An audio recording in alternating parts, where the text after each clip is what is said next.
Flanking is not a tactic. It is barely even a plan. Coming from a Warhammer fantasy background where I focused on mobile, melee-heavy armies, I quickly learned you cannot win the battle on the edges of the board alone. You need to overwhelm the opposing line anywhere you can, and if I picked the wrong moment or location to put pressure on, my units would be wiped out instead. The tactic is making more of your army fight less of theirs. Flanking is just one way to make that happen. And that is where a lot of Wargamers get it wrong. They send something fast around the side of the table and call it a flank attack. But being on the side does not mean anything by itself. If that unit is too far away to help, it is not a flank attack. If it arrives after the main fight is already decided, it is not a flank attack. It is just separation. And separation cuts both ways. Yes, your unit is away from the enemy's main force, but it is also away from your own army. So the real question is not, did I get around the side? The real question is, did I make the fight unfair? That is what flanking is supposed to do. It creates local superiority. More guns into fewer targets. Better angles, less return fire, fewer safe move options. One part of the enemy army under pressure before the rest of their force can help. That is the tactic, not the flank, the unfair fight. Let's use BattleTech as the example. Your heavy units move up the center. Brawlers, Juggernauts.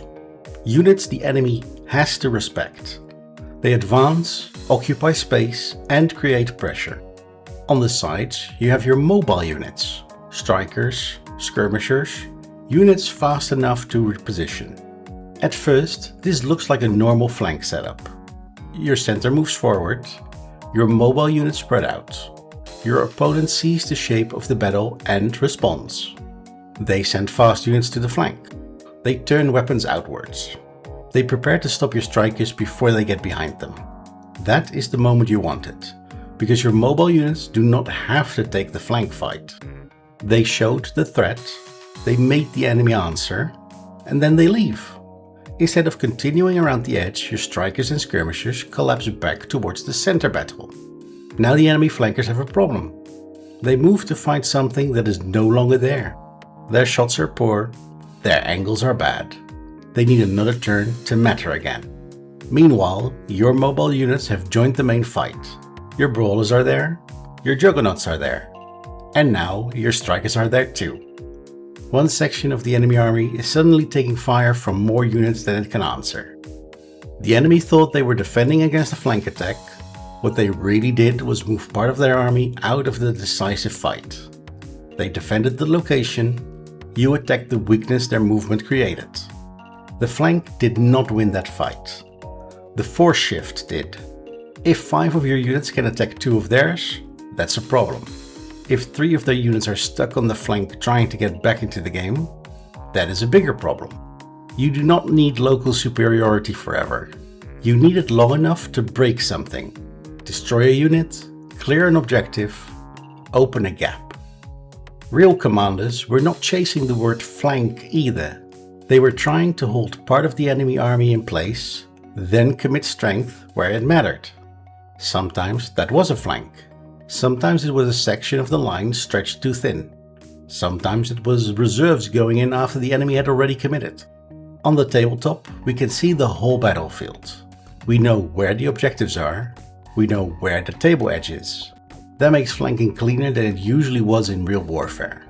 But the principle is still the same. Find or create the part of the line that cannot take the hit. So how do you use this in your own games? Do not treat the flank as a destination. Treat it as a test. Did it pull enemy units away from something important? Did it threaten an objective? Did it help your main force win a real fight? If the answer is no, the flank may not matter yet. It may just be movement. Local superiority does not come from being on the side of the board. It comes from making the right part of your army matter at the right time. This is also why committing too early is dangerous. A lot of players see a weak flank and immediately send their best unit wide. Now the opponent knows exactly where you want the important fight to happen. That gives them time to make the weak flank less weak. The exposed unit can fall back towards support, a tougher unit can move into its place, and the rest of their force can keep fighting the main battle while your striker is still wide. That is not local superiority. That is a good unit becoming less relevant. So do not move your unit to the flank just for the sake of it. Make sure it will matter regardless of the enemy responding to it or not. Even if it might not seem relevant right now, be sure it's in a position to become extra relevant next turn if the enemy does nothing to hamper it. The better moment comes after the enemy has already committed. They moved flankers wide. They turned guns outward. They pushed a heavy unit forward. Good. Now decide whether that is still the fight you want. If it is, hit it. If it is not, leave it and hit somewhere else. That is the point of mobility. You are not obligated to fight the battle your opponent prepared for. And once you create local superiority, spend it immediately. Damage something, break something, take the objective, collapse the position. Do not spend 3 turns setting up an unfair fight and then spread your fire across 5 targets. The whole reason you created the advantage was to make part of the enemy army disappear faster than expected. So, make it disappear.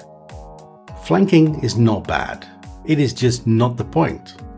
The point is local superiority. So the next time you look at a table and think, I should flank them, pause. Ask the better question instead. Where can I make this unfair? Where can I make more of my army fight less of theirs? Where can I make their units irrelevant for 1 turn? Because that is the real tactic, not the flank, the unfair fight. If this helped you rethink how you use fast units, hit like.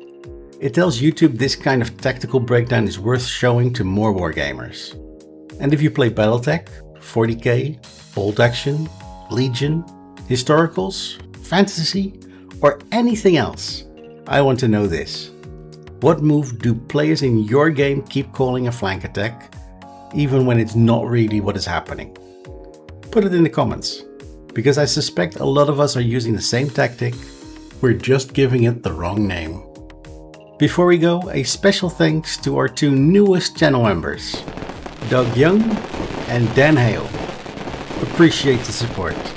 It genuinely helps the channel. Now, go out there and pick some unfair fights. MechWarrior.